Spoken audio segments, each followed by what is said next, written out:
Czad, bijemy brawo, to nie jest moja animacja, animację zrobił Ario. Takie Mario bez M.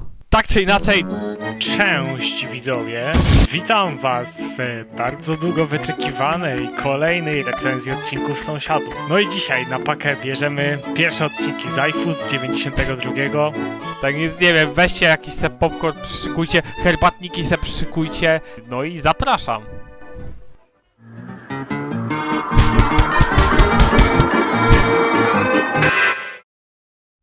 Ale oczywiście, nie wiem czy zauważyliście, ale jesteśmy w nowym sezonie, więc zanim będziemy omawiać, omówmy kilka zmian. Jak kiedyś powiedziałem, że Aeto jest bardzo podobny do KF-u, tak KF jest bardzo podobny do iFu.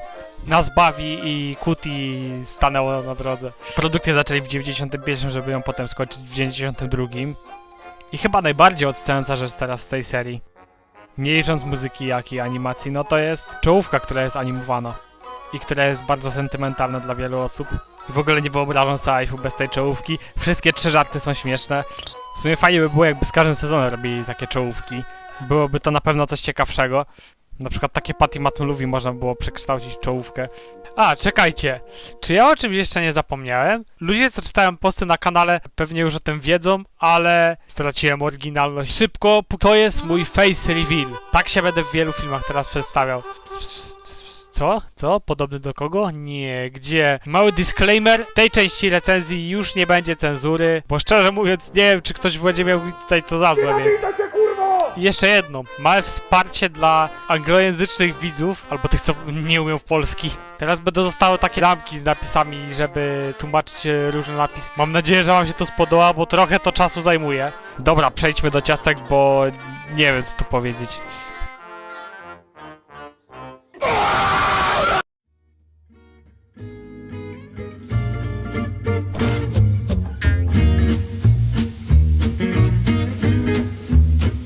Odcinek herbatniki. Dam wam teraz ciekawostkę, która wam w życiu nie jest w ogóle potrzebna. Nagrywam to w zdarzeniu, które zdarza się raz na rok. Jest godzina 42 minuty po północy, a ja to nagrywam w noc świętojańską 22 czerwca. Taka ciekawostka. Teraz myślicie, że pewnie będę jechał każdy odcinek w iFie. Nie, tak naprawdę nikt tak nie myśli, no bo ciasteczka to jest naprawdę wybitny odcinek. No dobra, w sumie nie dziwię się wam, że nie jesteście zszokowani, bo każdy uwielbia odcinek herbatniki. Nie wiem, nie znam nikogo, który powiedział herbatniki, słaby odcinek. Na samym początku powiem, że zmieniła nam się obsada animatorów. Po pierwsze, już Ksenia nie animuje. Szczerze się cieszę. Nigdy nie byłem fanem animacji Ksenii. Po tym, jak na Sąsiadów w fatalnie zanimowanym sezonie, dostajemy naprawdę wybitnie dobrze zanimowany sezon. To, co jest jednym z najlepszych aspektów iFu. Znacie moją opinię o Waszy. Uwielbiam Wasze, jest trochę jak Klos, nadawał im strasznie osobowości. Nie poruszali się też tak jakoś ekspresywnie kreskówkowo, tylko tak bardziej jak normalni ludzie, tylko że strasznie wyluzowani i to mi się bardzo podoba, bo to bardzo podchodzi pod osobowość Sąsiadów i jego w ogóle animacja jest naprawdę płynna. W dodatku w animacji Waszej jest chyba najmniejsza liczba klatek, które są po prostu nieruchome. Zawsze musi zrobić ten jeden delikatny ruch i to mi się bardzo podoba. Te wzloty tego sezonu możemy zawdzięczać odcinkom tylko animowanym przez Wasze. Ten sam syndrom, co przy Janie Klosie w Aeto. O Mensdorfie powiemy potem. W ogóle, zobaczcie, nie ma tutaj płotu pomiędzy nimi. I widać ten brak trawy od tego płotu. Ciekawe jest to, że w pierwszym numeracyjnie odcinku zanimowanym przez Wasze i w ostatnim odcinku, obydwa odcinki zaczynają się tym, że Pat przychodzi do Mata, a Mat ogląda jakiś western. Chcecie znać jeszcze jedną nieistotną ciekawostkę? To jest to pierwszy odcinek, gdzie któryś z sąsiadów coś je. Też warto powiedzieć, że sezon iF, no właśnie szczególnie u Waszy, jest jakby bardziej skupiony na tym, co się dzieje wewnątrz. Wszystkie odcinki w KF-ie zazwyczaj działy się na zewnątrz, w dachu nawet chyba. Mimo że padał deszcz, to i tak połowa odcinka działa się na zewnątrz. Mam taką personalną rzecz, jak to oglądam, że oświetlenie u nich w domu jest na tyle ciemne, zawsze mam to odczucie, że dzieje się kurde w nocy. I tak mi już zostanie. No i tu w sumie teraz jest taki nieistotny problem. Chodnik ma beton, znaczy nie wiem, czy to jest beton, czy to nie jakiś muł, czy coś. Weź, masz kurwa bagno przed domem. Co to za świńskie koryto? Twoja stara się w tym kąpie? Pat przyszedł do Mata wcinać ciach, ale już nie może jeść ciach, bo Mat mu wszystkie zeżar.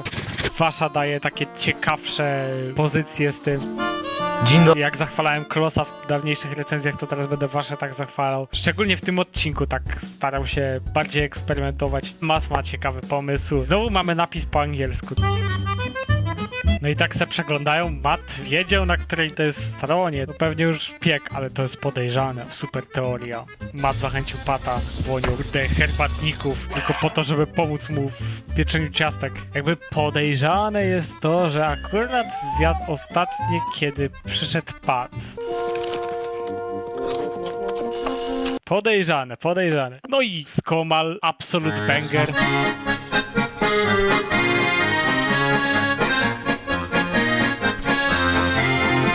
Mimo że ten sezon to jest jakościowy spadek, to pod względem muzyki jest lepszy. I ten odcinek by naprawdę nie przeszedł, gdyby nie Wasza. Tutaj jest zlepek gagów. Oni entuzjastycznie podchodzą do takiej banalnej czynności jak szykowanie składników. Dodaj jeszcze jakieś gagi losowe typu jajka się tłuką albo waga z sąsiada. Waga z sąsiada to mój ulubiony rekwizyt z całego serialu. Myślę, że należy się większy respekt do słoika miodu, który nie został wykorzystany podczas robienia ciasta. Tak, będę was teraz bombardować tymi detalami. Nawet fajnie zrobili, że ta pozytywna muzyka tak nagle się spowolniła, jak zobaczyli, jak bardzo rzadkie jest to ciasto. Mleko. Skomal, ja się tylko rozgnie tak, że będzie tylko jeden banger na odcinek. Macie drugi, istny 10 na 10 utwór.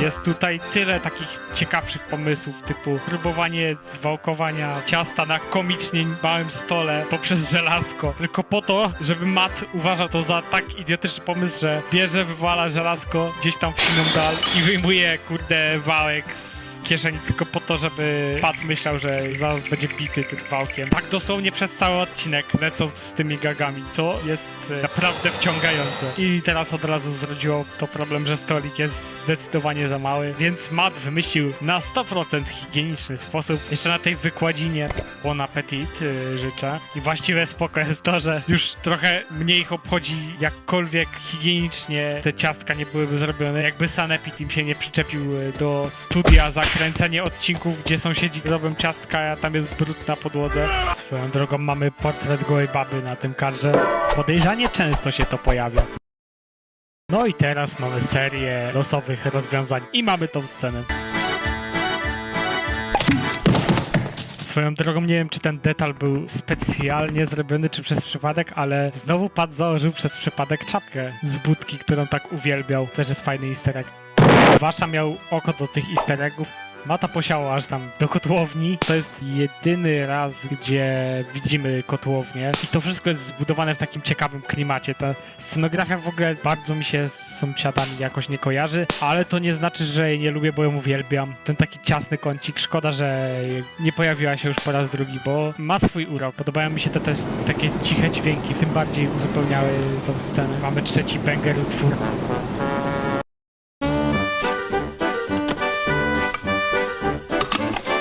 Podoba mi się też to, że jakby zostały skrawki od tego ciasta i dlatego wymyślili, żeby też dawać te skrawki. To jest też całkiem kreatywne. I potem jak chcą piec te ciastka, to okazuje się, że Matt nie ma rękawic, dlatego przychodzi Pat z tymi rękawicami. Już wszyscy myślą, że zaraz zaczną się bić. No w sensie nikt tak nie myślał, ale to jest całkiem zabawna pozycja i ten w sumie klasyczny motyw, który w sumie tutaj zadebiutował. Jak już sąsiedzi robią jakieś jedzenie, to zawsze musi być na jakąś masową skalę, ale w końcu mogą zasiąść i zjeść filmoków, bo jak się już pewnie skończył. No i okazuje się, że te ciastka są oczywiście, jak pewnie wiecie, twarde.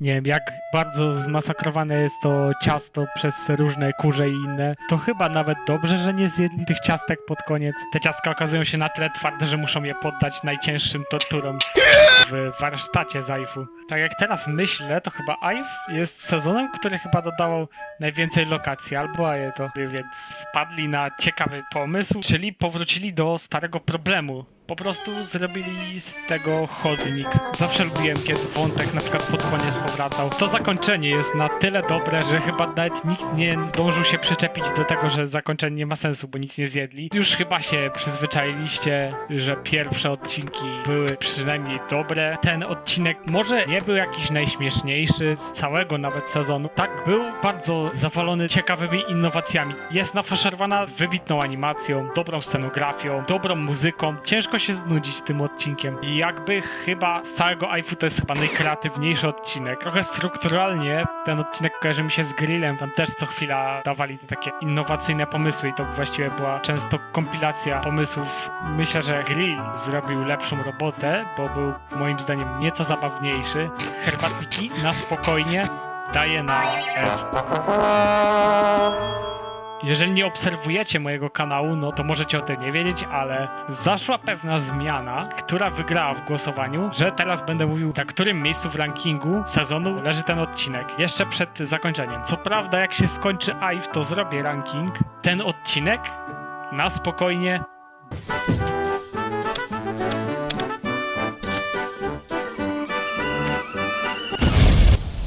daję mu miejsce drugie. Jest to wybitny opening, mimo że najgorszy, chociaż może z tapetami miałby konkurencję, to jest lepsza strona medalu tego sezonu. Bardzo dobry debiut Marka, fajny nam odcinek ugotował. Wiecie, ugotował. Nie dajcie się zmylić, ponieważ teraz szykuje nam się brama. Patrzcie na moje oldschoolowe nowe ciastka, wcale to nie są herbatniki i wcale nie podaję ich na patelni, chcę je teraz upiec. Nie wiem, po co włączyłem nagrywanie. Mam nadzieję, że nic podejrzanego nie znajdziemy w tym. O nie. O nie! Nie! Nie! Nie! Oni mnie prześladują, dobra. Mam pomysł.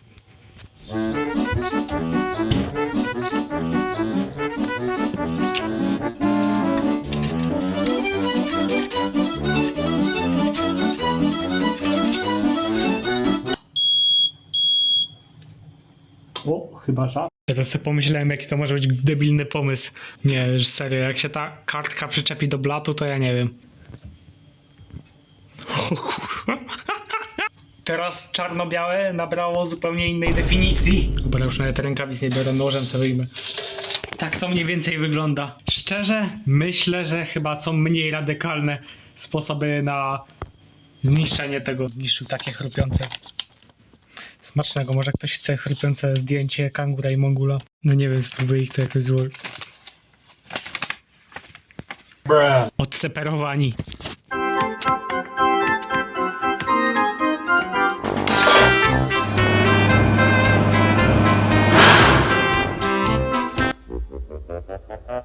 Oh, yay. Oh, nee. Oh, yay. Oh, nee. Oh, yay. Muszę ten odcinek nazwać pierwszym bardziej bezpłciowym odcinkiem. Niestety, to już te czasy. To była kwestia czasu, żebym miała taki odcinek. Nie znaczy, że nie nienawidzę tego odcinka, tylko po prostu ten odcinek, no ma mniejsze barwy od reszty odcinków z charakterem. Zacznijmy od tego, że scenariusz był bardzo dziurawy i dużo scen było rozciągniętych i źle wykonanych. Ten odcinek to jest trochę kopia garażu jednak. Przez tą bezpłciowość odcinka postanowiłem zrobić zmianę.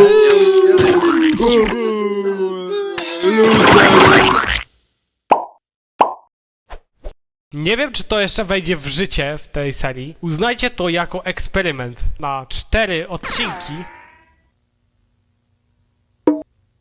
zaprosiłem 2 jego mościów. Możecie się przywitać. Dzień dobry. Witajcie, skurwysyny.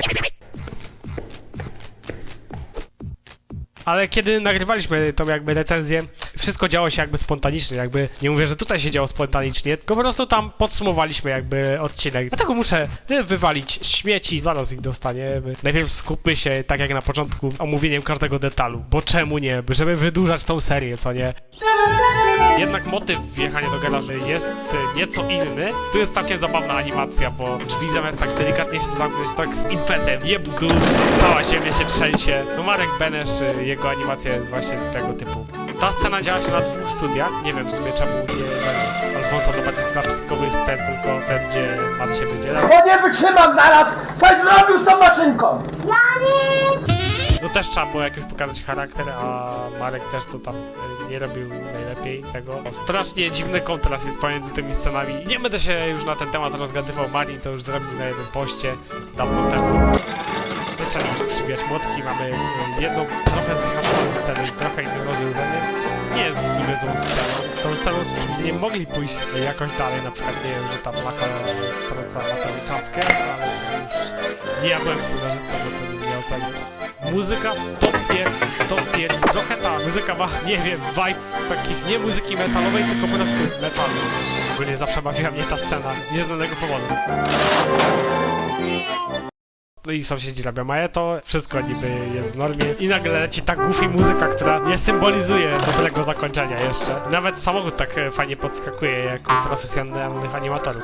Plus u Marka jest taki, że on jest jakby dopiero początkujący i miał jakby szansę się rozwinąć, bo Marek jest całkiem kreatywny, jeśli chodzi o takie sprawy.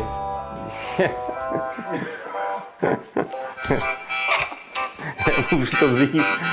No to masz ja tutaj. Nadal wolę Marka w obsadzie scenarzysty, póki co robi chyba nawet najlepsze scenariusze. I tu mamy tak głupią scenę, że aż zabawno, bardzo mi się podoba ta scena.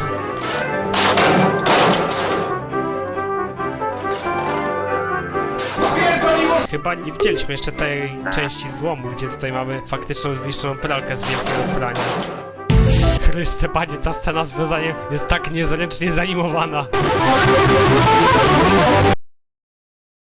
To jest chyba jedna z najbardziej niezręcznie zanimowanych scen w Sąsiadach, zaraz po, nie wiem, po odcinku Postele.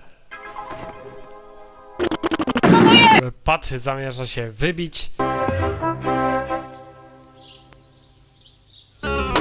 Wbrew obiegowej opinii. No i tak, niesławna scena, bardzo niesławna scena. Wszyscy mówiący o tej scenie mówią, że to jest gorsza kopia tej sceny z drzwi. No i co ja sądzę o tej scenie? No... I mamy ten Nawet mi się nie waż powiedzieć, że to jest słynny skok, to jest głupi rip-off skoku z drzwi. Miałem być kulturalny w tych recenzjach, ale niestety, dobra animacja nawet nie jest jakaś za bardzo wymagana, żeby była zabawna, ale mówimy tutaj o slapstickowej animacji. To przez taką animację po prostu skok nie wychodzi, no niestety. Żart się nie udał, bo to nie była jakaś najprostsza scena, jednak trzeba było lewitującego Mata zanimować. Czemu nie obsadzili tej sceny Alfonsa, albo nawet na tą jedną scenę wasz kredyt, nie mam pojęcia, jakim cudem padła decyzja, żeby to Benesz zanimował. Bo ja wiem, że na jednym planie, ale pod koniec odcinka potem Alfons animował, więc nie widzę w ogóle problemu tutaj. Ale no cóż, klimat jest naprawdę zły w porównaniu do poprzednika. Nawet jakimś cudem ta jedna scena z Ajeto, gdzie nie leciały jakieś, co to te dudy, nie wiem czemu Skomal wybrał akurat dudy jako instrument, który miałby siać taki niepokój, trochę zagrożenie i adrenalinę. To jest najdziwniejszy dobór instrumentów, jaki widziałem w ogóle. Ale no, wesoła muzyczka z Ajeto czyniła tą scenę mroczniejszą niż to. Dzięki temu mieli przejście między scenami, żeby Pat się od razu znajdował na dachu, ja to rozumiem, ale nawet nie z motyką, porywając się z kijem na słońce, pomyślisz, że to jest dobry pomysł, to se wybij, nie wiem, puszką farby z odcinku na ten pomysł ze łba, bo naprawdę. A zresztą i tak wtedy Matt musiał się wspinać po schodach. W ogóle teraz tak pierwszy raz założyłem. Zrobili takie przejście trochę po taniości. Niby leci kamera i nagle pyk, zmienia się układ kamery. Nie robili tak, że co klatkę przestawiali tą kamerę, tylko ją po prostu obracali. Niby to jest po taniości, ale no lepiej tak zrobić, żeby było szybciej niż żeby ktoś się przypierniczał do takich rzeczy. Potem znowu po raz trzeci już wykorzystali ten mechanizm z dźwigiem za pomocą auta. Sumienie mi mówi, że powinienem się do tej sceny przyczepić, że już trzeci raz zużyli, ale no szczerze, to jak wykorzystuje się w inny sposób tą metodę, to jak najbardziej nie mam do niej problemu. Końcówka odcinka nie jest taka zła jak reszta. Szkoda, że dosłownie 1,5 minuty odcinka zostało, ale przynajmniej coś. Zakończenie jest w sumie całkiem neutralne, a niestety gorsze od oryginału moim zdaniem. Dobra. Możemy wygrzebać śmieci.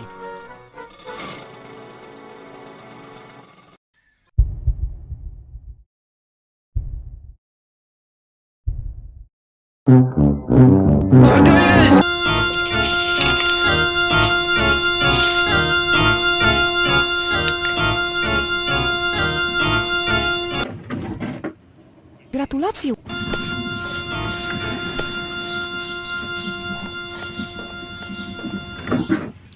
To było głupie. Jest progres. Piosenki. Na pewno nas znacie na 100%. Więc co my teraz... A, brama, dobra.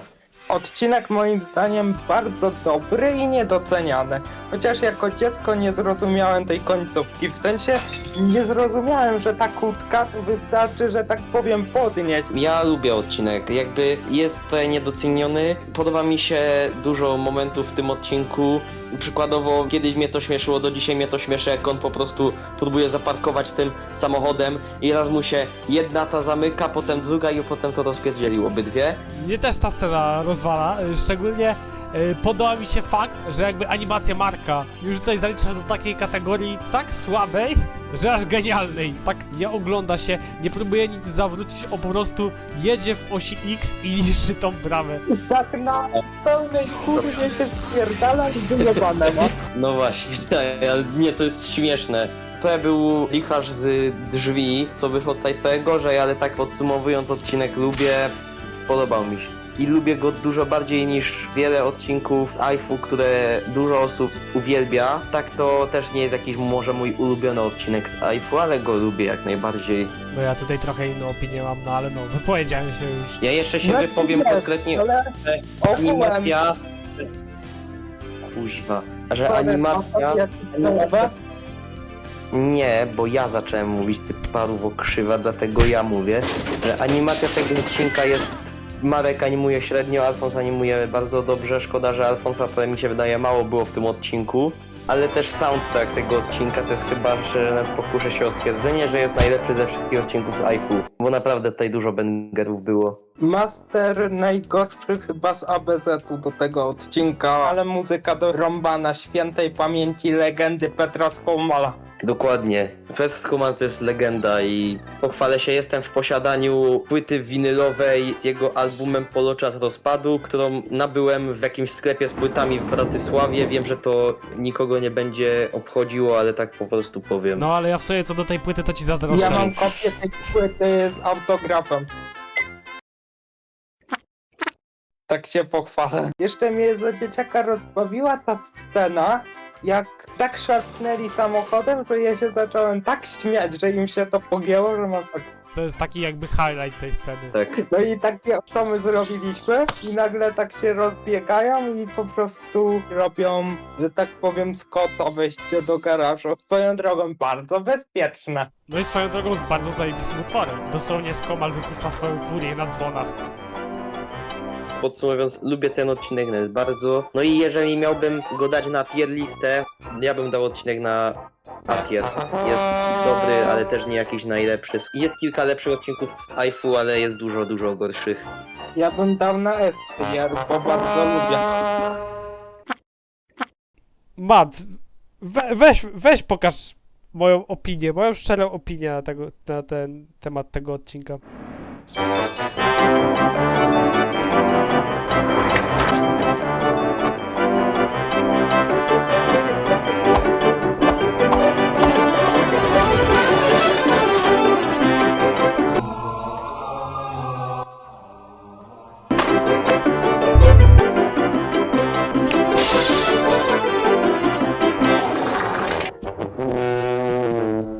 Czemu? Moim skromnym zdaniem do dupy. No spoko.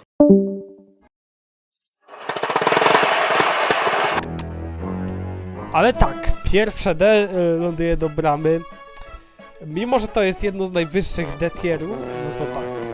On jest naprawdę blisko odcinka Kosiarka. On jest na pewno bliżej do odcinka Kosiarka niż do takiego nawet przeciętnego D. To jest taki już margines. Ogólnie muszę teraz powiedzieć o nisko ocenianych odcinkach, bo wiele osób może sobie przyjąć do myśli to, że ja tych odcinków nie lubię. Ale tak nie jest. Te odcinki to jest tak jakby, to jest jak pierdnięcie na konkursie. Pierdniesz, to się zdarza, okej, ale Tutaj wylatujesz już na sam dół. No to jest taki odcinek, co podczas maratonu oglądania sąsiadów może sobie wyjść i sobie popcorn dorobić. Wiele nawet tych chińskich odcinków przebija niestety bramę. Całkiem zapominalna pozycja. Może trochę niesprawiedliwie oceniana, że na D. Pewnie w momencie opublikowania tego filmu zmieni mi się opinia i będę chciał przedstawić na C, bo tak zawsze jest, co nie? Dobra, możemy iść na rowery!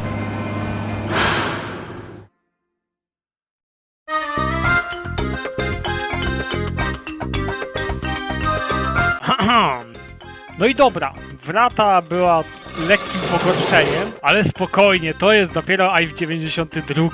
Tutaj, po takim odcinku mamy rekompensatę w postaci tego odcinka z tym bangerem. Jo! Alama Koper, jadę se, mam A, D, H, D, mam A, D, H, D, mam A, D, H, D, mam A, D, H, D, mam A, D, H, D, mam A, D, H, D. Ten odcinek zaczął trend, który będzie górował w AIF-ie, czyli odcinki z podróżowaniem. I jeszcze potem porzucą te motywy z podróżami, kiedy wyjdzie sezon Sewracji. I myślę, że to jest całkowicie dobra decyzja. Były tylko 2 sezony, gdzie sąsiedzi podróżują. Obydwu wychodziło to, no chociaż ja to miało przeprowadzkę, no ale to tam wiecie. No.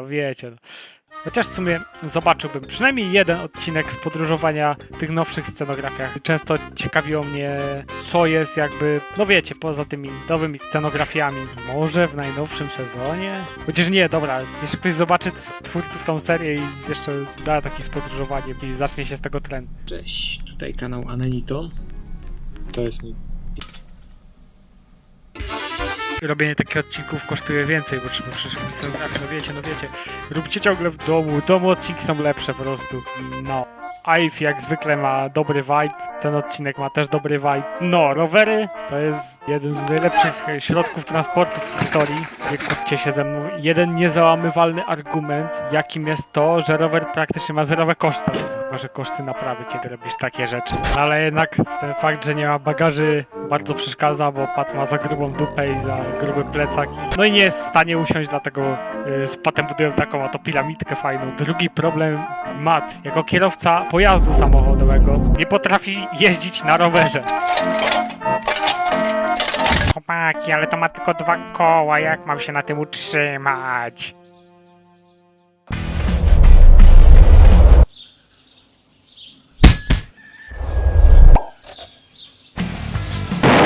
Teraz zaczyna się chyba najbardziej denerwujący aspekt tego odcinka, czyli te wszelakie sceny, gdzie ten ich zbędny balans się niszczy. Okej, to jest nawet całkiem zabawne. Ale na 8 minut odcinka tych scen jest po prostu moim zdaniem za dużo. No jest to w jakiś sposób takie całkiem satysfakcjonujące. No ale no nie. Swoją drogą przynajmniej Skomal uratował dobrą muzyką, dzięki Skomal.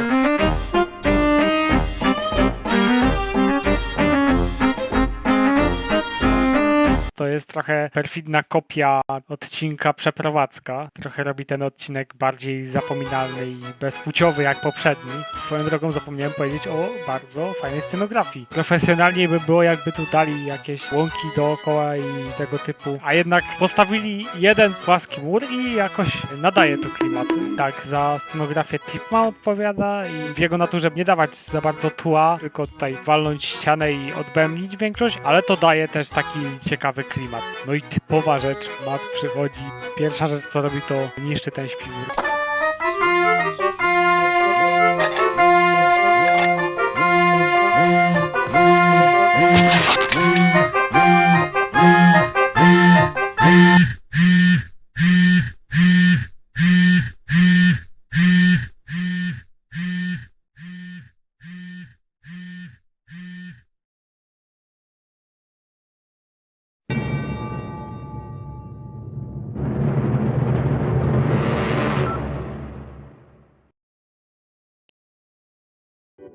O, widzę, że pan użył telefonu w roku 92, co jest po prostu nielegalne, ale skoro pan chce, to może pan zostawić pieniądze na bajkowni i planuje jeszcze w przyszłości zrobić pełny coin.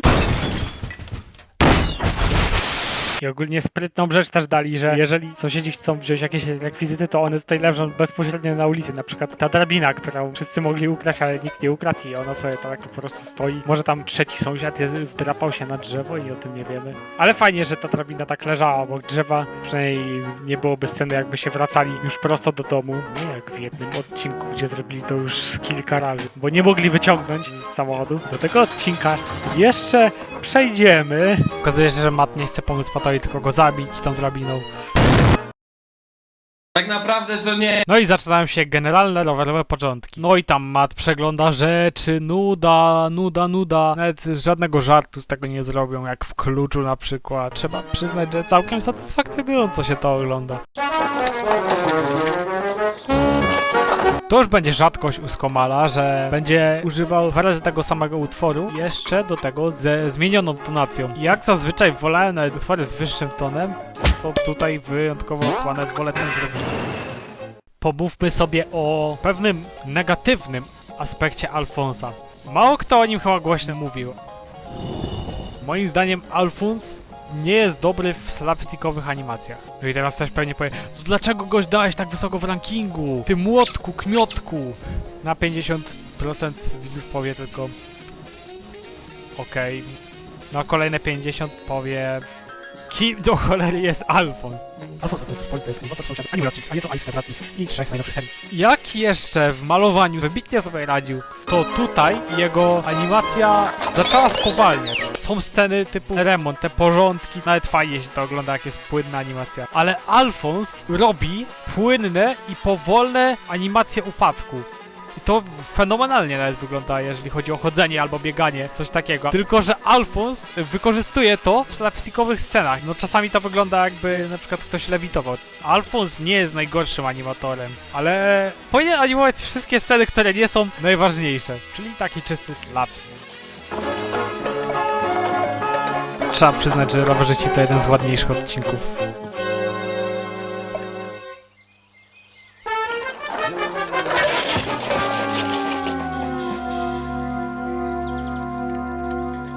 Trochę muzyka zaspoilerowała, co się dzieje, bo gra za wcześnie.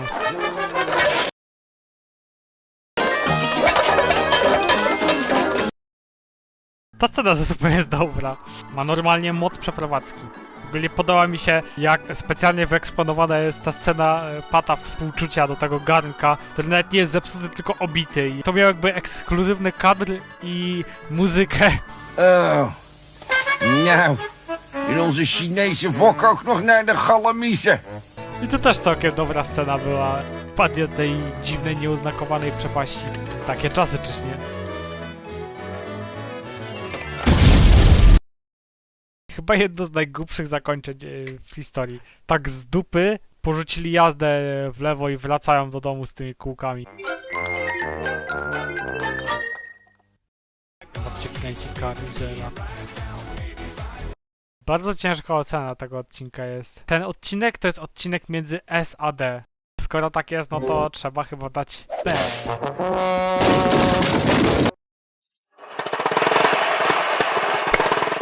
Trochę rozwleczony rip-off z przeprowadzki.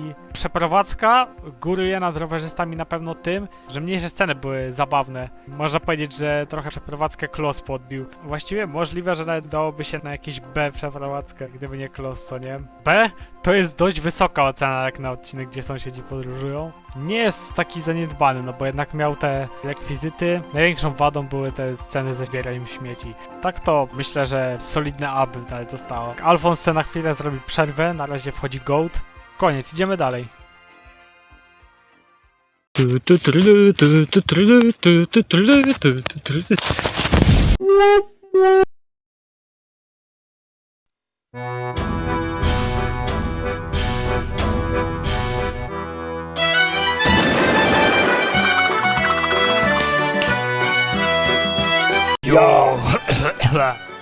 Ten zwyczajny odcinek może się czymś pochwalić.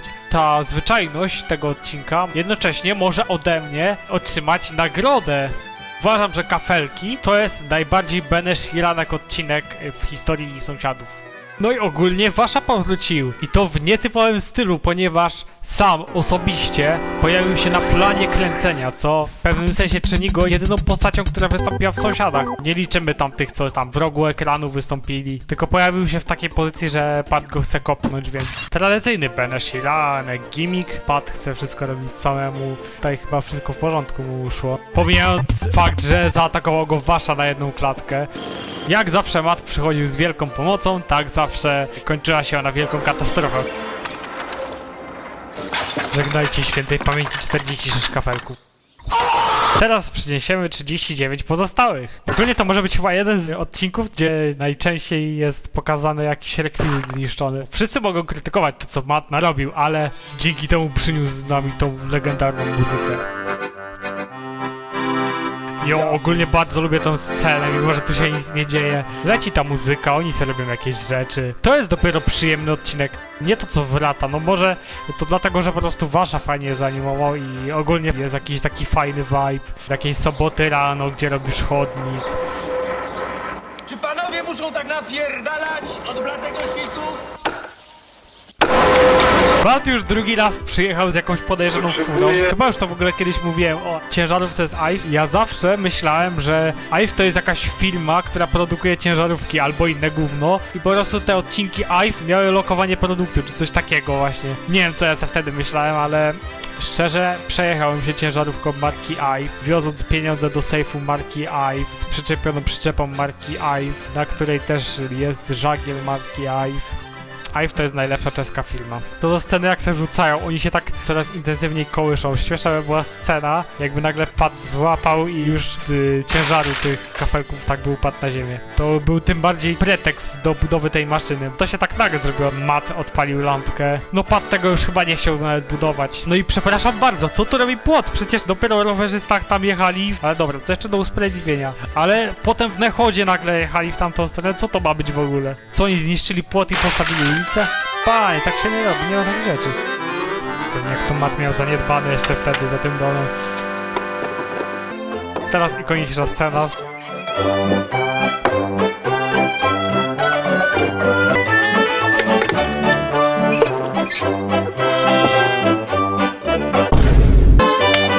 Nie zmienić tutaj ekspresji twarzy u Matta i jakimś cudem to czyni tą scenę jeszcze śmieszniejszą. Oj, teraz się zaczyna taka trochę niesłowna scena. W sensie jest długa. Zauważyłem, że dużo ludzi uważa to właśnie za jedną z większych wad tego odcinka. Możliwe, że mam podobnie. To jest największa rzecz, do jakiej się mogę przyczepić, ale no, to daje taki sam w sobie żart. Klimat odcinka na pewno ratuje tą scenę. No ale zanim im zdążył już wysnąć beton, zanim, nie wiem, gość powiedział najdłuższe ja boi, sąsiedzi zdążyli zabić. Tyle, co jest u was na monitorze. Tyle właśnie kafelek. Gdyby tylko jakiś inny sąsiad ich tam przypatrzył, a mają wgląd na ich dom tam z tych bloków niebieskich. Nie podoba mi się, w jaki sposób Matt biega z tą poduszką. Ogólnie można zauważyć, że wykorzystano tutaj dużo utworów z herbatników. W rowerzystach w sumie podobnie, nie powiedziałem o tym za bardzo. Wrata miała całą ścieżkę dźwiękową osobno napisaną. Oczywiście pomysł z poduszką nie wyszedł. Zgadnijcie dlatego. Tu jest ta scena z kafelkami. Teraz mnie ciekawi, czy użyli zapętlenia animacji, czy byli na tyle perfekcjonistyczni, że musieli każdy kafelek zsuwający się sfotografować. Teraz leci muzyka, która symbolizuje jej determinację Pata i Mata. Teraz już wiedzą, że albo oni, albo te kafelki. Normalnie ci wściekli, zaczęli rozmontowywać to wszystko w takim opanowaniu. Oni mogą być z siebie dumni i ja też mogę być z nich dumny. Wy też możecie być z nich dumni.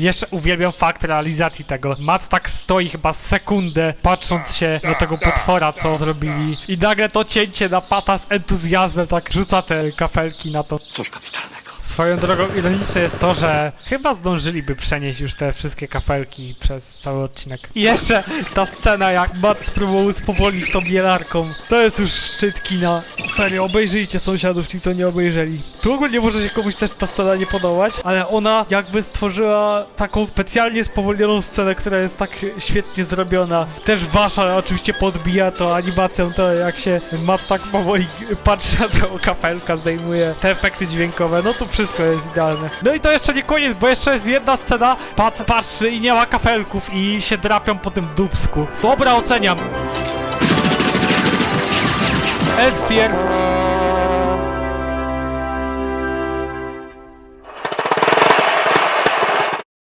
Bardzo łatwy S-tier. Nie dość, że najbardziej beneszkielanek odcinek, to jeszcze ma dużo świetnych scen, idealny klimat, animacje waszy. Nie każdy odcinek stać na posiadanie takiej legendy.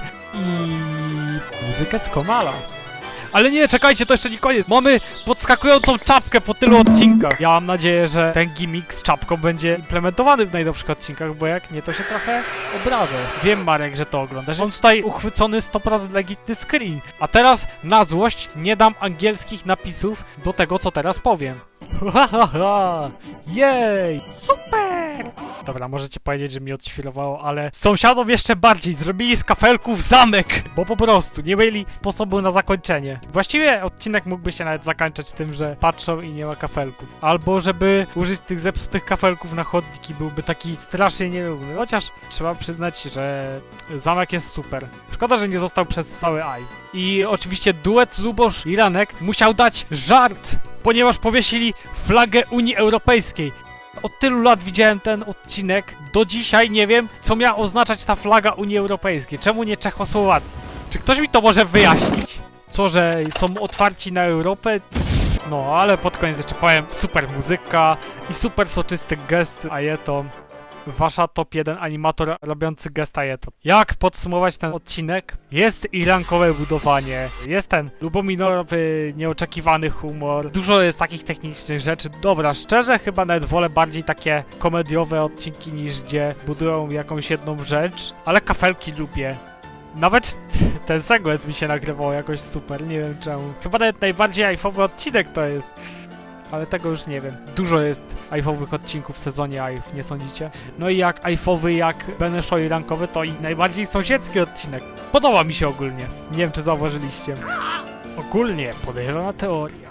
Według kolejności numeracji numerów ajf. Pierwszy utwór to był utwór 75 i w tym odcinku było 75 kafelków. To jest bardzo podejrzane. No i w sumie fajnie, odcinek fajnie. Zjeżdżamy do parkietów. Zjeżdżamy, wiecie. Zjeżdżamy. A, nie, czekajcie, musimy jeszcze kogoś unicestwić. Przynajmniej jest jakiś postęp.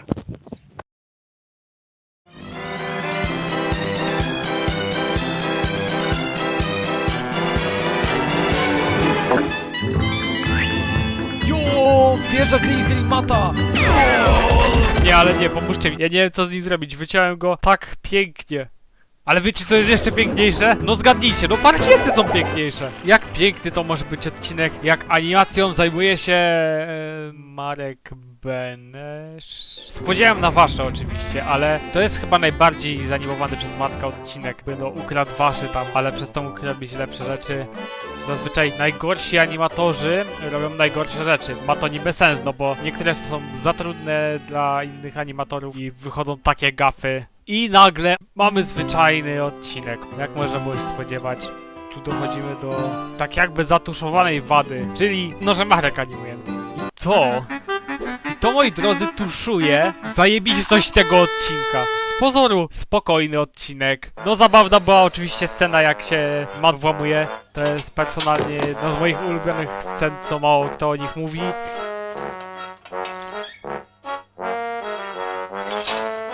Widocznie Pat jeszcze nie wyłowił klucza ze studzienki. I że też Mattowi się chciało iść do takiego hałasu. Albo może to dlatego, że uciekał przez tym akordeonem z Komala. Nie wiem, Matt, wiej z tym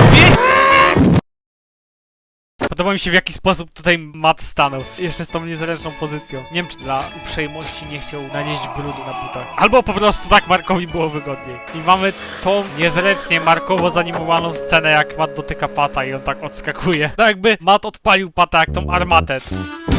Możecie pewnie wiedzieć, że w tym odcinku w bardzo dziwny sposób jest podzielenie animatorów. Nie jest ona jakoś podzielona na określony plan, tylko dwie osoby animowały na jednym planie. To jest bardzo podzielony odcinek, jeżeli chodzi o trudne i łatwe sceny. I właśnie dziwi mnie fakt, że czasami Wasza animuje takie na pozór proste sceny do animacji, a na przykład ten, gdzie Matt tak wyskakuje... No chyba, że Marek tutaj zaimprowizował i dodał ten skok, no to szacunek by się należał. Lubię tą scenę, jak Matt pokazuje ten brud.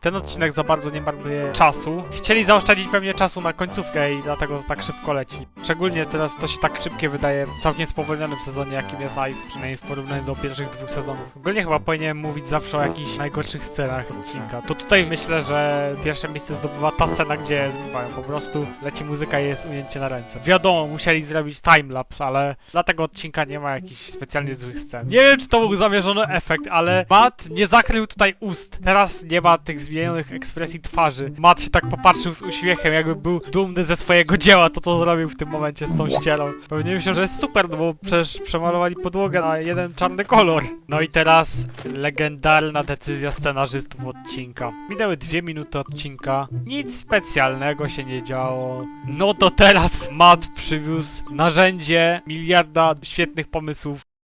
Poznajcie cykliniarkę. Mieli ją z jakiegoś konkretnego bazaru. Z dopieszczeniem czarnej magii i silnika samochodowego. Mają na tyle czułą kierownicę, że ich wydupia na drugi koniec domu, gdzieś w szafę, tu w jakieś ściany. Próbowali się z tym jakoś oswoić. Trzeba niby zrobić chwilę przerwy, żeby wynieść te meble, ale nie można zrobić chwili przerwy, kiedy leci taka muzyka na akordeonie, taki banger, gdzie Skomal normalnie wyżył się na losowych klawiszach i jakimś cudem nie wyszedł mu fałsz. Tutaj może nie ma animacji blaszty jak w tapetach w podobnej scenie, ale to jest lepsza scena od tej, gdzie animował Alfons w malowaniu. Nie tylko też przez muzykę, tylko przez turbo prędkość sąsiadów.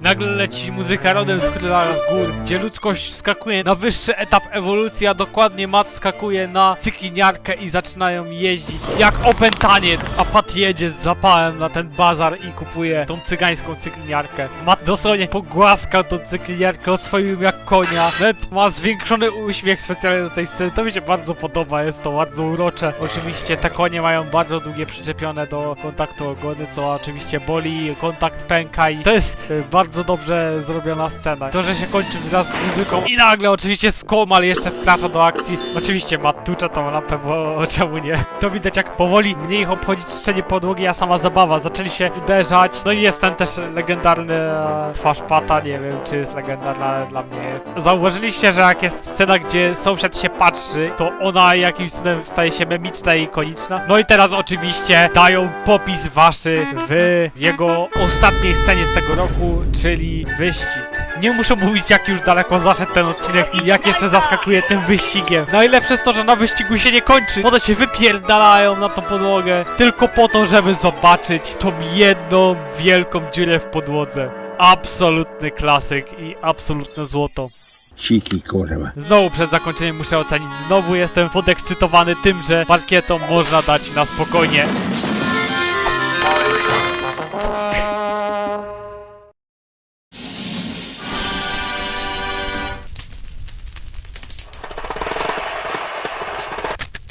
Pierwsze 2 minuty nie zachwyciły za bardzo. Działy się rzeczy, działy się całkiem szybko. Dobre 4,5 minuty odcinka to zapierdalanie w jakieś pojedynki na cykliniarkach, to wyrywanie gniazdek, to wywalanie się. Bardzo ajetowy odcinek ogólnie i bardzo kojarzy mi się z pewnym odcinkiem za nim. Jak głupich rzeczy już sąsiedzi nie zrobili, bo przypomniałem, że oni mieli wgląd na tą podłogę, czy się zarysowywuje. To Matt jak zwykle wymyślił jakiś idiotyczny pomysł. Nie wiem, czy ktoś to zauważył, tylko Matt tutaj wpada na pomysły w tym odcinku. To co, Pat, przejedziemy się jeszcze może? Ale no, podoba mi się to zakończenie, to jest takie strasznie optymistyczne. Nawet Pat nie musiał odkurzać. Brawo.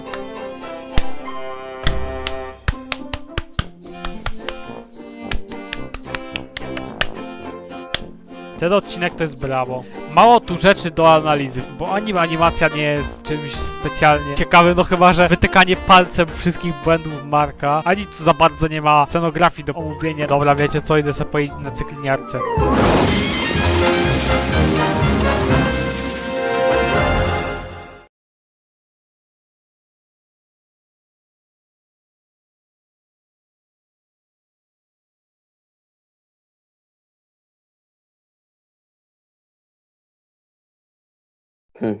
Dzień dobry. Myśleliście, że już się nas pozbyliście, o nie, ni chuja. No i tak, co sądzicie o tym odcinku? No ja uważam, to jest arcyzłoto komedii czechosłowackiej. Bardzo jest zabawny. Ja nie wiem, ciężko mi tam wychwycić w ogóle jakiekolwiek wady. Zawsze mi się on podobał, go uwielbiałem. Był też jednym chyba z pierwszych odcinków Sci-Fi, jakie widziałem i od zawsze mi się podobał. O tym odcinku mogę powiedzieć bardzo wiele dobrego, ale też dostrzegam jego jedną, jedyną wadę. Zmęczenie materiału, bo w momencie, gdy wszyscy go wychwalają, to nikt nie widzi jego wad. W momencie, jak oni się ścigają, w jednych momentach te ich cykliniarki mają kabel, w innych nie i to jest niedopatrzenie. Tak, to też pewnie takie niedopracowanie. Tak.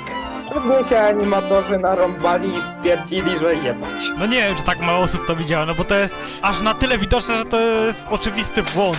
Ale no nie wiem. No to aż pół nie mogę, nie? To mogli w ogóle nie przyczepiać, nie? No właśnie. Odcinek na samym początku na pozór jakiś zwyczajny, nieciekawy odcinek, Marek animuje, ale nie, to się potem tak rozwija, taką komedię. No, to prawda.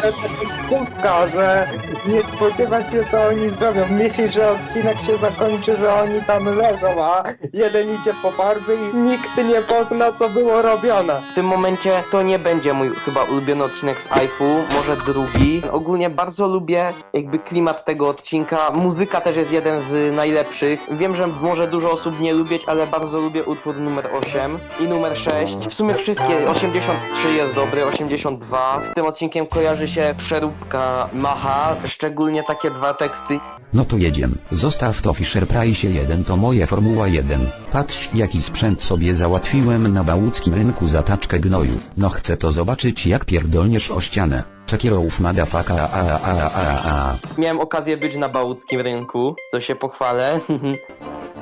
Ups, żarówka od twojej teściowej, a srał ją pies i wszystkie inne zwierzęta leśne. Jestem w stanie powiedzieć, że ten odcinek jest świetny i daję go na S tier zdecydowanie. Ze wszystkich odcinków z iFu to jakoś mi się wydaje, że on odstaje. Pierwsze to dlatego, że jest animacja Marka, chociaż wiem, że w Bramie też była animacja Marka, ale jakoś tam to pasuje, tutaj to jakoś tak dziwnie. Druga rzecz to jest taka, że oglądając te odcinki, nawet jeżeli się dzieją w dzień, to mam takie wrażenie, jakby się działy wieczorem.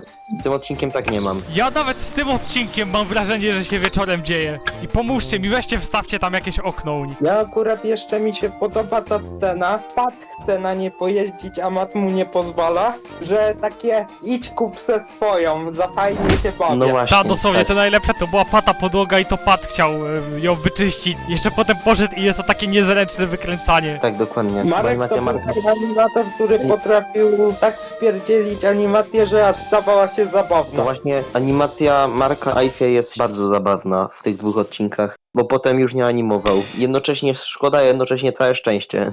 No ale przynajmniej został scenarzystą. Osobiście bardzo mi się podobały jego scenariusze. W racji to praktycznie same świetne były. Teraz moim zdaniem w ogóle jest najlepszym animatorem. Najlepszym scenarzystą, pardon. No tak, Jednocześnie się w większości są dobre. Chociaż niektóre osobiście mi się nie podobały. No ja tam akurat robię wszystkie markowe. Z racji. To jest jeden z dwóch odcinków z iFu, nie wliczając kart, co bym dał na S tier, naprawdę. Bo iF to jest moim zdaniem tak dobra, ale taka nic jakaś specjalna, dużo problemów ma ten sezon. powiedz to pewnemu delikwentowi. Nie powiem. Pozdrawiamy jak coś. Też widzę w ogóle wady iFu. Nawet te odcinki, co są na S, to nie jest zazwyczaj jakieś najwyższe S, no to tutaj wyjątkowo parkiety idą na S moim zdaniem. U mnie top 2, ale też S tier. U mnie to będzie na A. Tak można zakończyć parkiety. No, kończymy. Dawaj, Rynna.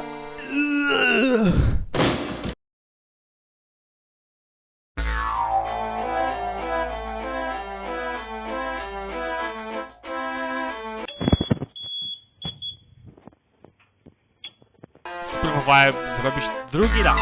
Lecz jedyne co się stało, to te dwa osobniki powróciły do normalności. Więc dobra, zrobię to w bardziej parkietowy sposób.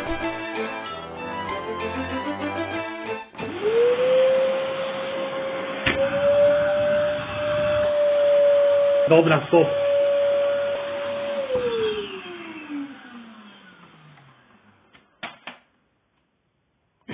Tak to wygląda mniej więcej. O tak. Może się skrzywiła, ale to nadal nie zadziałało. I wiem, jest pomysł. Zapytam o to widzów. Swoją drogą ta aplikacja nazywa się Lowcam, jak ktoś by chciał nagrywać takiej jakości. Bardzo polecam.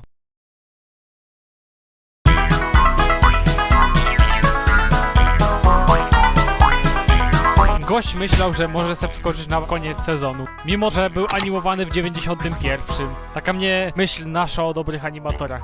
Dobry animator to jest taki, że jeżeli zapauzujesz w losowym momencie i sąsiad wygląda jakby był naćpany od czegoś, to oznacza, że animuje go dobry animator. Chociaż czasami się zdarza słabych animatorów. I to jest nawet fajne, bo dla shitpostu można oglądać słabych animatorów. Do dziś nie wiem, dlaczego postprodukcja Rynny tak się przyciągała. Jakby tu nie było żadnych efektów specjalnych. Mam teorię, że to przez te sceny, gdzie przestawiali kamerę, no bo wiecie, w latach 90. nie było takich mini kamerek, które dało się przestawiać i najzwyczajniej jak chciało się kręcić coś w ciasnych miejscach, za chuj nie przestawilibyście tej kamery, ona była za ciężka, mógłby się plan zawalić i w ogóle mogłoby się nie mieścić. Zazwyczaj używano po prostu mniejszych kamer, bardziej przenośnych, to skutkuje pogorszeniem jakości i to widać. Nie wiem, czy to jest tym spowodowane, ale zgaduję, że tym.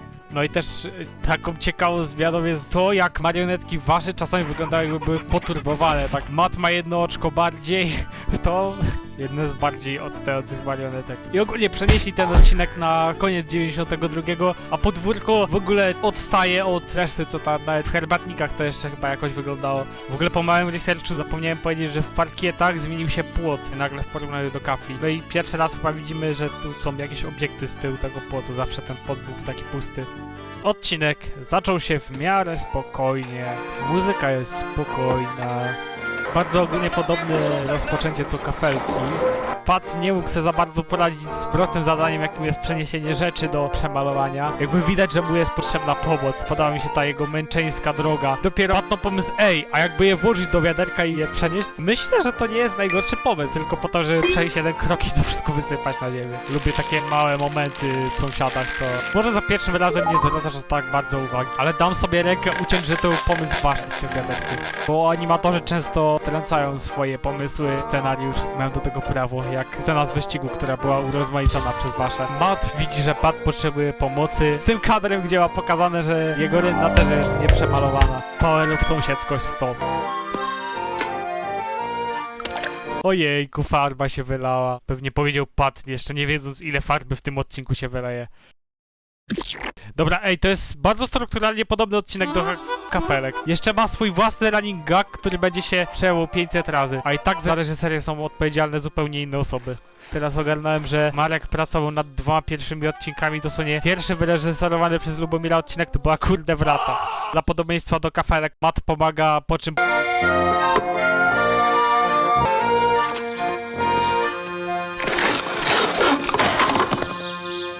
Brawo dla waszy Franciszka. Pokazał scenę tragedii.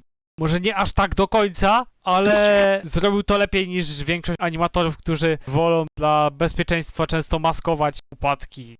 Props dla animacji iPhone. A no i oczywiście props dla Elite.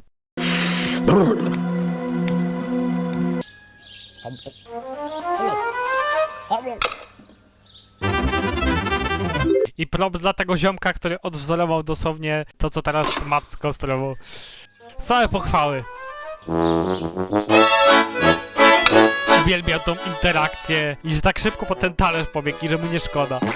A wszystko dzieje się to na tle bramy, która miała być wymieniona kilka odcinków temu, ale ktoś pomyślał, że trzeba to popchnąć na koniec sezonu.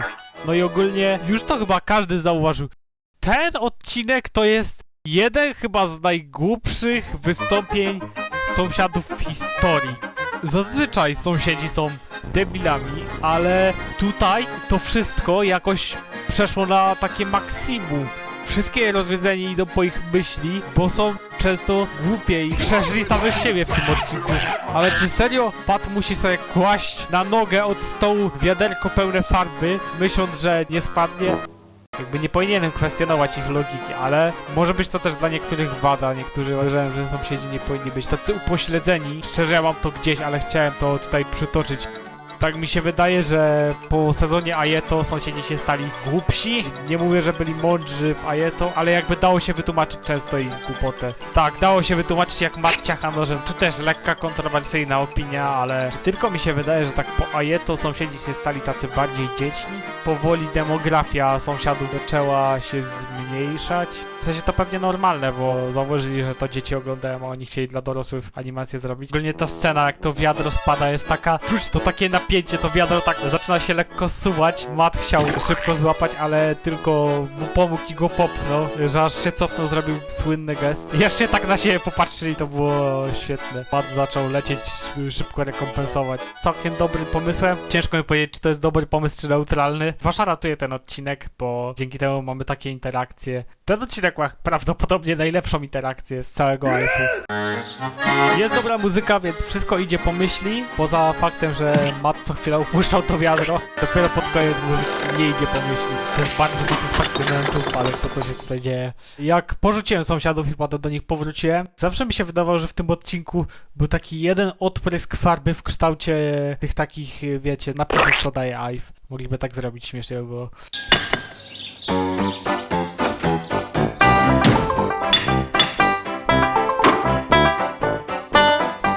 Nie, Pat, nie mam za tą rynnę, jeszcze farba nie wyschła. Teraz taka myśl mnie naszła. Czy na przykład jakieś rekwizyty tutaj na poboczu, co nie wystąpiły w KF-ie, typu ten garaż, czy on już był w KF-ie, czy go dorobili? Wiecie, co się działo, radzili sobie, Pat z krzesła. To ma taki wydźwięk, jakby nie żył. Lubię to, jak Mat go chce klepać, żeby tam zobaczyć, czy jeszcze żyje.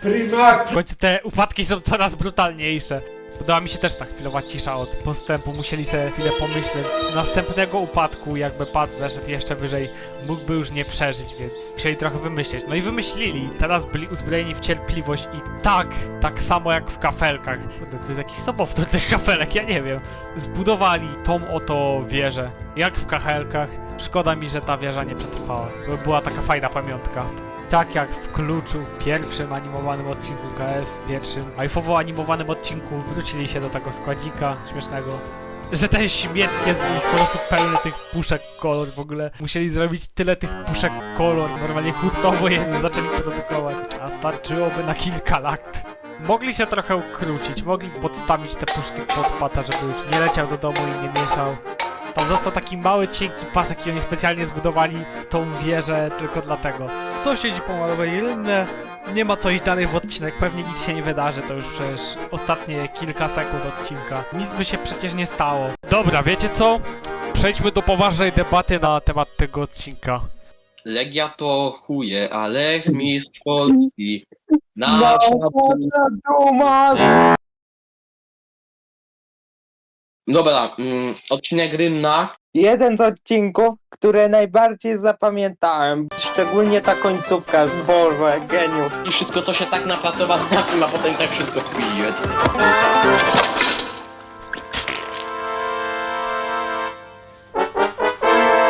I jeszcze ja się dziwię Matowi, że ta farba mu się dostała do oczu, to nie zaczęło go piec, tylko tak sobie stoi. Jak gdyby nigdy nic. Bo on się na tyle załamał, że już nawet nie czuł bólu.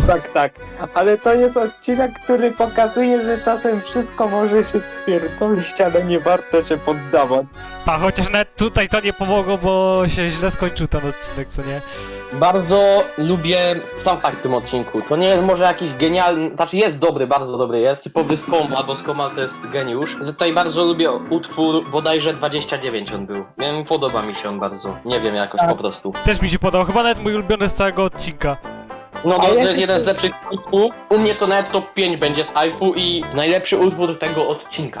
W ogóle fajnie, że Skomal tutaj dużo banja używał. Szkoda, że nie używał go częściej. Pauza. Ogólnie widzowie, jeżeli jesteście na premierze, to nadal trwa głosowanie na najlepszy utwór z całego AF-u. Proszę, głosujcie, proszę.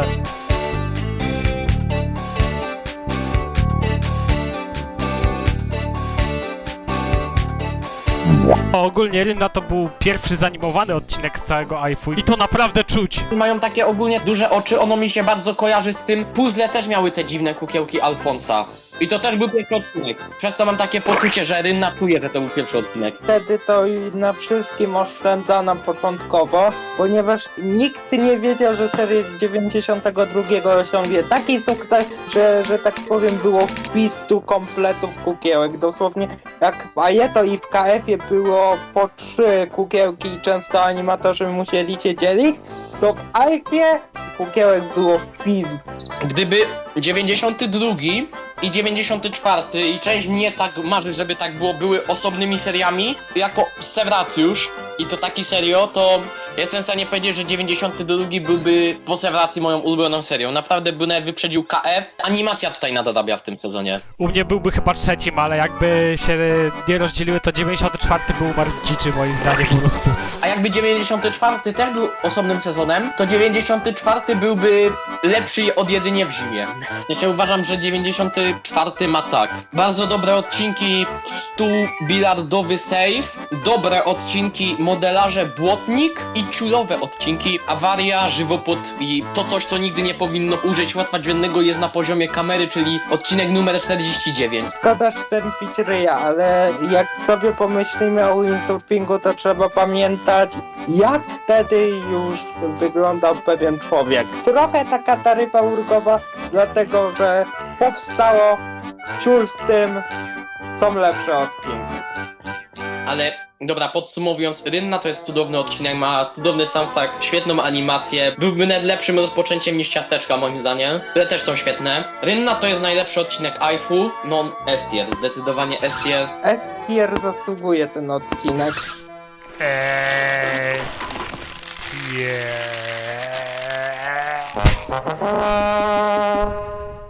Miałem go dodać, ale dałem sobie.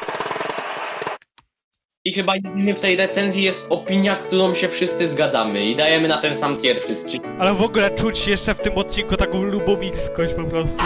To jest drugie miejsce. Tak. Chociaż wyreżyserował go Marek. Ogółem jak miałem AIF tylko na kabriolecie, to na torrentach znalazłem odcinek Rynna i to nie był ten odcinek, tylko taki bardzo fajny film.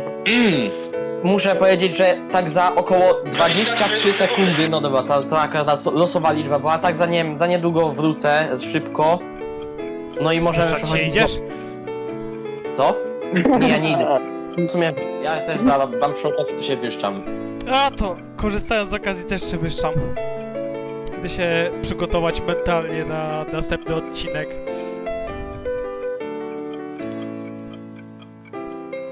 Ja idę na papierosa.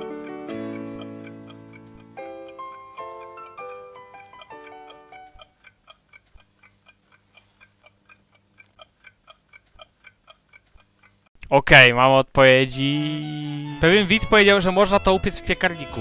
Ale zamiast się spalić, nastąpił ten skutek uboczny. Pewien widz powiedział, że użył noża. Ej, dlaczego to nie działa? Pewien widz powiedział, żebym to zjadł. Ej, dlaczego to nie działa? No tak, zakrętka z gdzieś to wpadło. To jest dobry pomysł. Do tego przyda się czerwony napój Helena. Ale wiecie jaki jest problem? To, że autor tego filmu żyje w Unii Europejskiej. A co jest w Unii Europejskiej? Nakrętki na smycz. No tak, tego nie zniszczy. No działaj. No... Na wolności nie zadziała, tylko mi się oranżada wygazowywuje.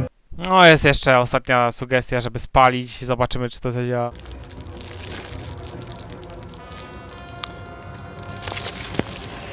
Wiecie co? To chyba nie działa. Nic się nie dzieje, zgaszę to. Nic się nie dzieje.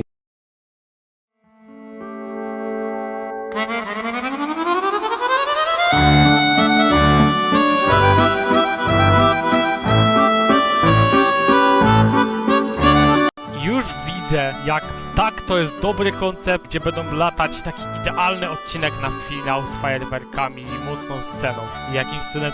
Kabriolet to jest jebane gówno! Niestety doczekaliśmy się ostatniego odcinka napisanego przez Lubomira. I jest to najgorszy jego scenariusz. Frustrujące jest to, jakie oni mają marionetki. Co tu się stało? Wyglądają jak jacyś psychopaci, nie dzwoń do pata o 3 w nocy. Najgorsze jest to, że nie mogą praktycznie żadnej emocji poza uśmiechem tutaj pokazywać. Chyba po monterach mój drugi, najmniej ulubiony zestaw marionetek. I o dziwo on się długo trzymał. I ten odcinek imituje 94. Pomijając rozjebany scenariusz, muzyka, dobra, może nie w 100% to jest styl 94, ale jest bardzo stający, no. Ale nie zdziwiłbym się, jak po 92 od razu w planach mogli mieć 94 i może zaczęli na przykład produkcję nowych marionetek, a wiadomo co się z kabrioletem stało. Nikt nie ujrzy jak wyglądała pierwsza wersja. Jestem bardzo ciekaw, czy była tak w stylu 92, czy to bardzo podobna kopia tego. Dobra, teraz będzie moje czepialstwo. Początkowa scena się tak wlecze. Odczekamy.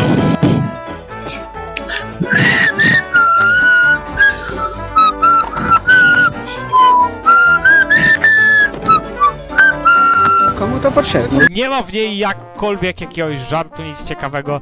Nawet w wylecie ten namiot spadający to już taki jest aspekt, który ulepszył to schodzenie. Daliby, że pad przynosi jakiś strasznie dziwny rekwizyt. Może nawet z poprzedniego odcinka jakiś easter egg. Dobra, tutaj akurat szacunek. Dali z tyłu wywalone rekwizyty. Ten żart mógł być na przykład bardzo ciekawy moim zdaniem w sposób skrócony. Byłoby tak, że nagle ujęcie na pata z tertą tych rzeczy. Dobra, Skowal uratował to. Tutaj praktycznie same bęgery pisał. To co mnie trapi, dlaczego Skowal w gorszych odcinkach pisał lepszą muzykę. Nie wiem czy wy też to zauważyliście. Zgaduję, że może być to przez to, że odcinki mogą być na tyle spokojne, że widz po prostu skupiłby się bardziej na docenianiu tej muzyki. No, dajmy przykład Dachu. Nie hejtuję Dachu, ale jest to po prostu jeden z tych spokojniejszych odcinków, gdzie nie ma na celu, nie wiem, chwalić się animacją czy czymś, więc po prostu leci genialna muzyka. Oj, nie wspomniałem w ogóle, to jest mur obok mata domu, to jest ciekawe. W ogóle zauważyliście, że jak pada deszcz, u każdego animatora sąsiedzi wystawiają ręce, żeby zobaczyć, czy deszcz pada. Teraz sąsiedzi muszą ponownie zmierzyć się z wyrwą z rowerzystów. Nie mówiąc już, że jakby jechali ciągle prosto, bez latającego auta, to by się tam wyjebali do tego rowu w ogóle. Nawet tej kładki nie było co wcześniej. Co się z nią stało? Dobra, wracając do rowerzystów, myślę, że śmieszny był gag, jakby nagle się ta deska złamała. Kurwa, deska się odkręciła!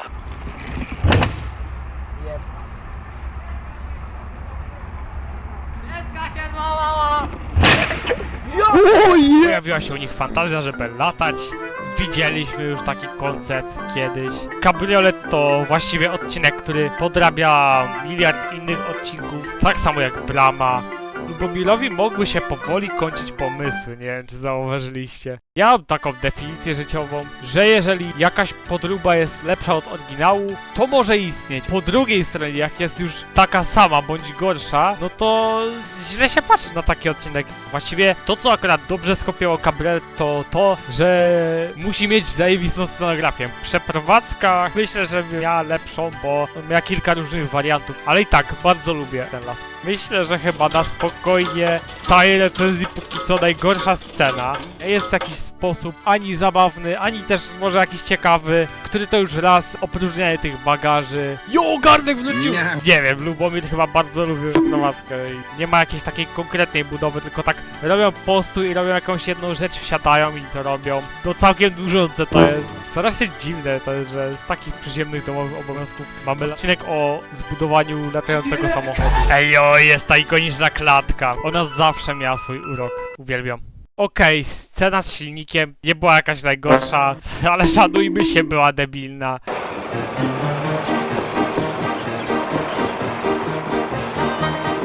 Teraz przechodzimy do epickiej sceny. Scena niestety nie jest no jedna z gorszych scen napięcia. Skowal nie dodał mroku, moim zdaniem.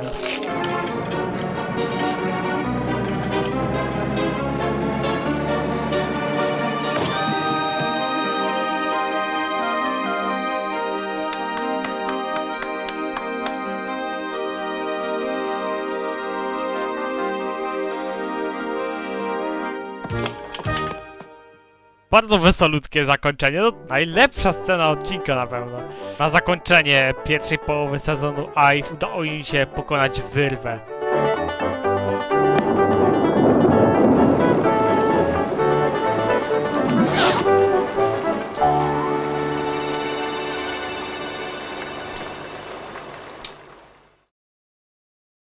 I teraz pytanie, dlaczego miałbym ten odcinek dać wyżej? Scena z napięciem i lądowaniem w ogóle nie wyszła. Nawet jakoś z Komalowi nie wyszło, nie wiem. Czy to przez to, że ten nowy motyw iPhone'u jest taki, nie wiem, strasznie dzieciny, co jest chyba jedną z największych wad soundtracku z iPhone, który i tak jest perełką i złotem. Widzę, co chcieli tu zrobić. To mógł być taki przygotowy odcinek. Rowerzyści to zrobili moim zdaniem skromnie jakoś lepiej, bo większość gagów wydawała się być oczywista. W ogóle to sporo scen się wydaje takich strasznie rozciągniętych, nie wiem o co chodzi. Gdybym miał stawiać, Lubomir osobiście mógłby lubić ten odcinek. Ja za nim nie przepadam, jak zauważyliście. Definitywnie jest to najgorszy odcinek póki co. Nie wiem, osobiście jebać kabriolet, sorry.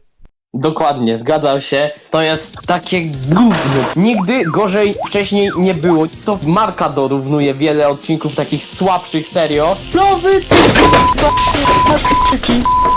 te pierdolę? Czy ja dobrze słuchałem? Też coś słyszeliście? Ale napraw ten mikrofon. Zaraz wam tak pierdolę. Dobra, wracajmy do disowania kabrioletu. Alan chyba niedawno znalazł się pod Pałacem Kultury w Warszawie w szaliku Lecha Poznań. Utkać te jebane mordy, bo was gówniarze jednego i drugiego zaraz równo przetrzepię. Szacunku trochę do dziadka. Chyba tu zjeba.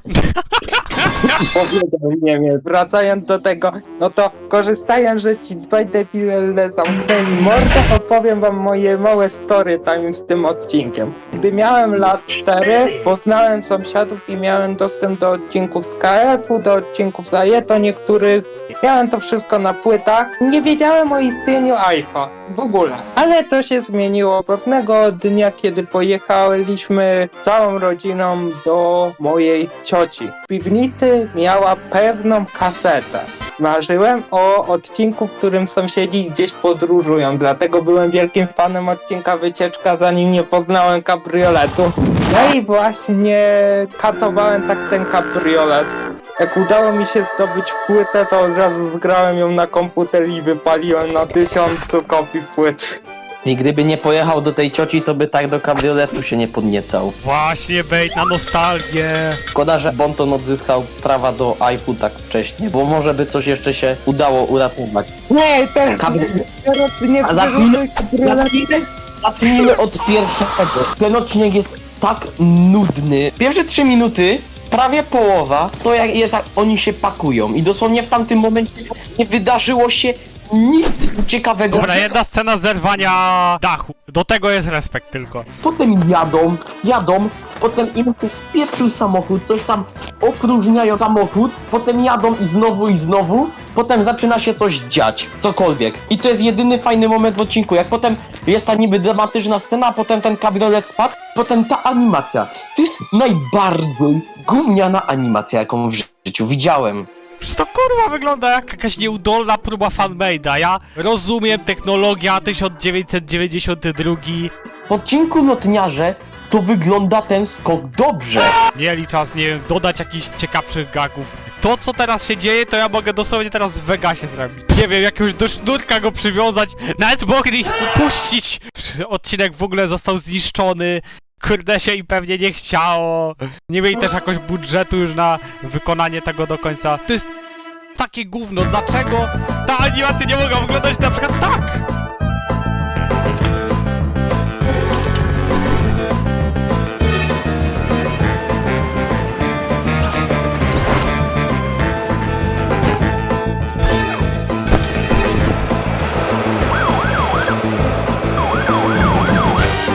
A ja wam powiem tyle.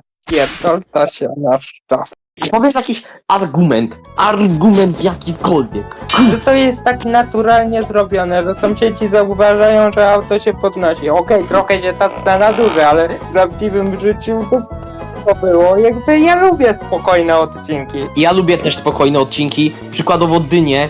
W moim odczuciu przynajmniej Dynia się kurde nie dłuży.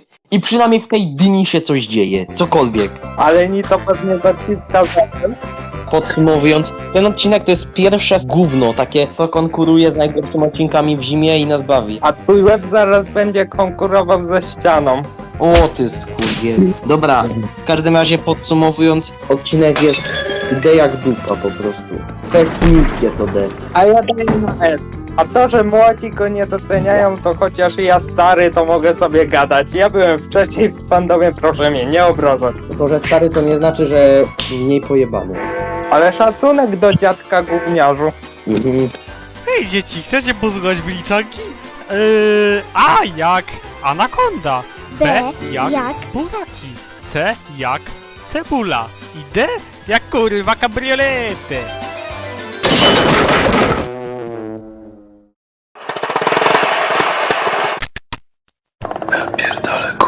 Możemy zakończyć i prawdopodobnie nas już nie usłyszycie. Żegnam, pamiętajcie, że kabriolet to jest gówno jebane. Pamiętajcie, że Passat ma małego. Ja bym chciał się pożegnać moimi słowami. Ja już pęczym słowem usty nie kalam i stąd wypierdalam. A ja jakąś rymowankę też muszę. Legia to chuje, ale nic Polski. Kogo żem ja zaprosił? Ale co złego mogę powiedzieć o złych odcinkach, przydają się w jednej rzeczy. Już wam pokazuję.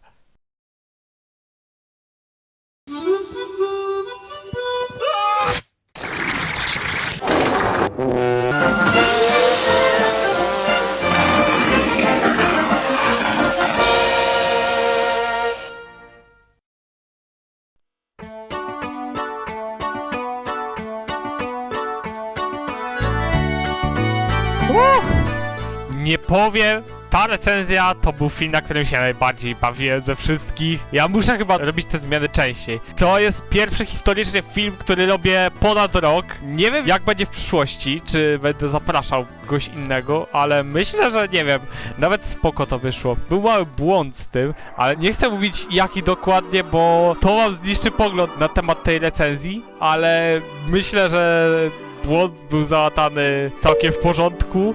Teraz będzie jeszcze ciekawiej, patrząc już na mój ranking. A propos rankingu, to powinienem wyjawić teraz zwycięzcę. Trochę się nie zrozumieliśmy. Dobra, nie dziwię wam się, to co napisałem to do najprostszych do zrozumienia tekstów nie należy, ale chodziło o to, żeby napisać ranking do całego sezonu, nie do 92 i jeszcze stawiać oceny na tier liście, ale dobra. Poszedłem za ludem, zauważyłem, że praktycznie każdy dał ranking z całego sezonu, więc dobra, pójdźmy tym szlakiem. I tą osobą jest Mario Gaming.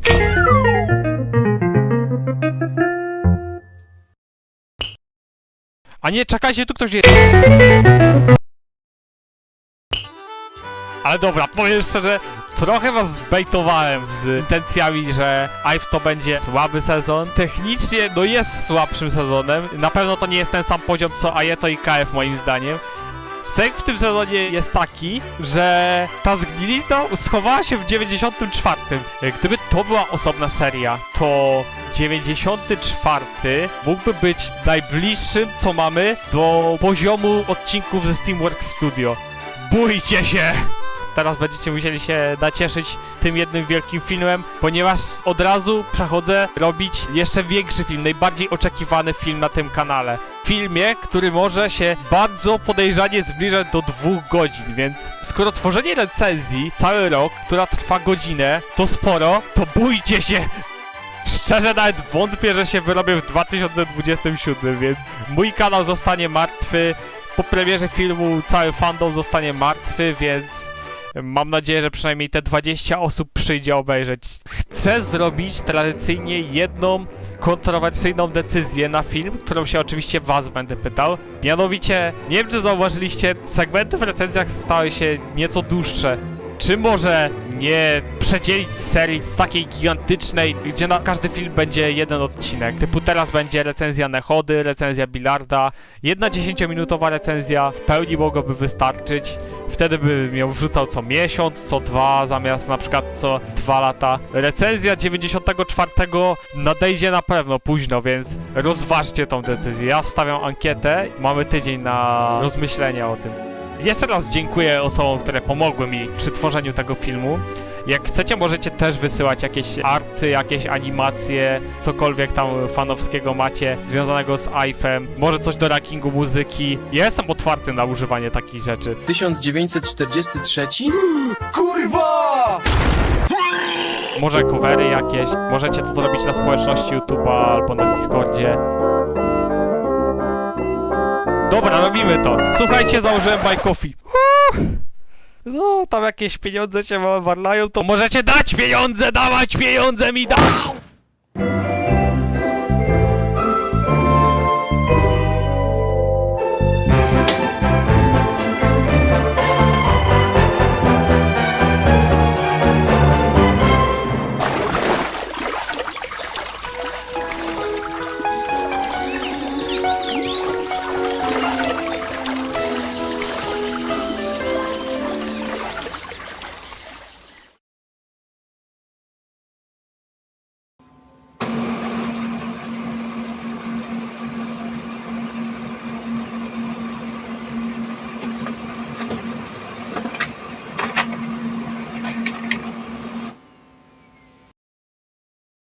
Ej, śpisz? Ta, czego chcesz? Pamiętasz tą animację? Ta, i co z nią? Narysowałeś czapkę Matowi, którą zgubił wcześniej. Jezus Maria, już się renderowało!